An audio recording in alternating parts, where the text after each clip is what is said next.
اے پیغمبر، اگر یہ اس کلام پر ایمان نہ لائیں تو شاید تم ان کے پیچھے رنج کر کر کے اپنے تئیں ہلاک کر دو گے۔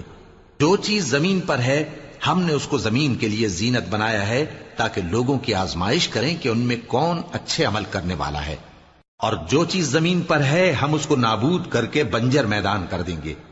کیا تم خیال کرتے ہو کہ غار اور لوح والے ہماری نشانیوں میں سے عجیب تھے؟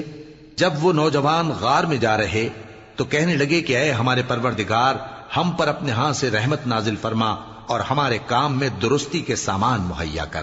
تو ہم نے غار میں کئی سال تک ان کے کانوں پر نیند کا پردہ ڈالے رکھا، یعنی ان کو سلائے رکھا، پھر ان کو جگا اٹھایا تاکہ معلوم کریں کہ جتنی مدت وہ غار میں رہے دونوں جماعتوں میں سے اس کی مقدار کس کو خوب یاد ہے۔ ہم ان کے حالات تم سے صحیح بیان کرتے ہیں۔ وہ کئی نوجوان تھے جو اپنے پروردگار پر ایمان لائے تھے،